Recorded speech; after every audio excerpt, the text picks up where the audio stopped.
Hello and welcome to Week 13, an Introduction to Psychology. We're zipping right along, only a few more weeks left. So keep an eye on those due dates for final assignments, and please reach out if you're having any trouble with those. This week we're going to be focusing on chapters 14 and chapters 15. Chapter 14 looks at stress, lifestyle, and health.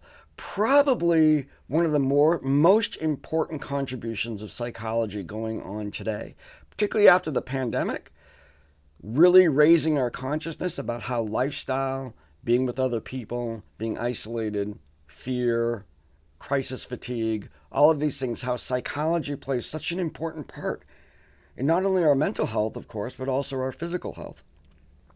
So for the discussion, the only thing you have to do for Chapter 14, I'm having you take a stress inventory. It's an instrument that's what we call tests in psychology. We call them instruments. I play an instrument called a bass guitar, but the word that we use in psychology to refer to a tool that we use to measure some sort of psychological principle, we call it an instrument. Instruments come in all kinds of different shapes and sizes, just like musical instruments do. This one happens to be a test, like a multiple choice test. The stress inventory measures over a period of time events in your life having to do with the buildup or reduction of stress. You get a score, discuss how that relate to the findings within the inventory itself. How does that relate to how you're feeling? Keeping in mind that many of you are probably experiencing life with lots of stressors. In fact, if you're trying to achieve a lot of things, if you're trying to be good in school and be a good partner in a relationship and be a good family member and a good friend and maybe a good teammate, maybe a good band member, those multiple responsibilities all play into having a pretty complex and highly stressful life. What the test doesn't measure is your capacity to manage your stress. Stress is one thing. Managing it is the big thing. So the stress test tells you how much stress do you have going on.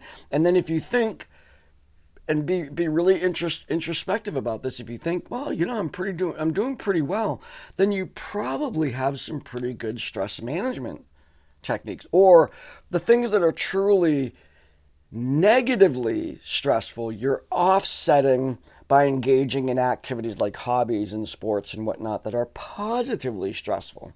And those energies can counter each other. So we'll have a discussion about that.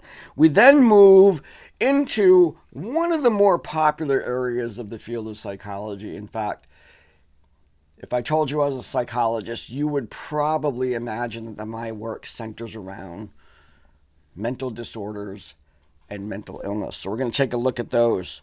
We're going to look at psychological disorders, Chapter 15, and then next week, the last content week, we're going to be looking at treatment. Now, psychological disorders, one chapter. I have a whole course on abnormal psych, so that's the course to take if you want to learn more about all these disorders. However, we do take a kind of dive into this. I'm going to talk about the quiz first because that's one of the first things that comes up in that chapter, and it is, how do we define what is normal and abnormal? And we know, remember when we talked about social psych and we talked about behavior in context, and context determines whether one behavior is normal or not. There we go. Society and society's norms, values, and expectations for human behavior play a role in how we actually define what is normal and what is abnormal. I'm having you describe those three criteria. They're right in the course book. Those three criteria that we use to determine whether something's abnormal.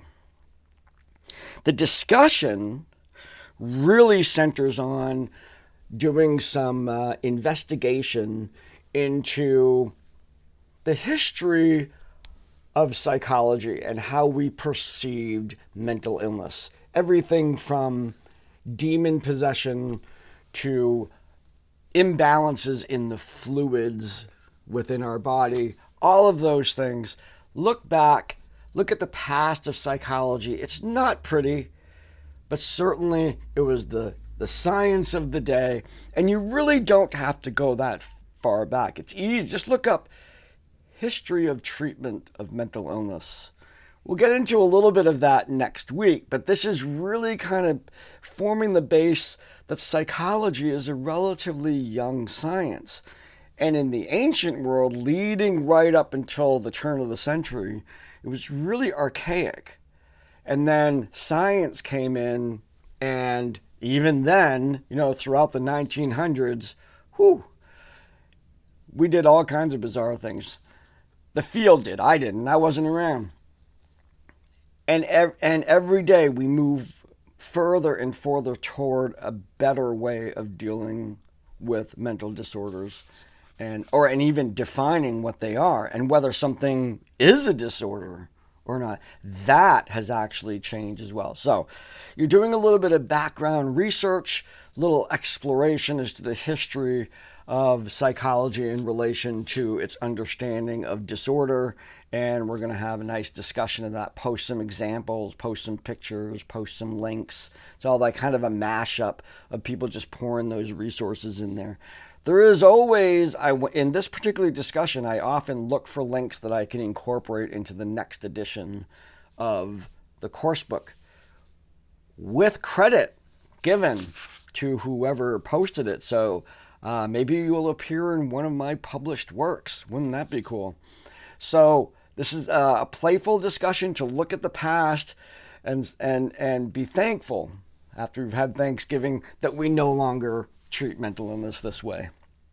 So enjoy this particular area. We're looking at stress, and I would present, as many of you are being successful in this class. I don't know you in any other context outside of this class, but I would imagine you're all pretty, doing pretty well. You're managing, at least on the outside. Maybe there's chaos in the inside, but, getting in touch with that idea that life is full of stressors and we have to be able to manage those in order to be successful. And sometimes management means cutting back, and sometimes management means adding things that will help you to relax. That's in terms of stress management. Then we move into our first of the two last chapters, looking at mental illness and mental disorders.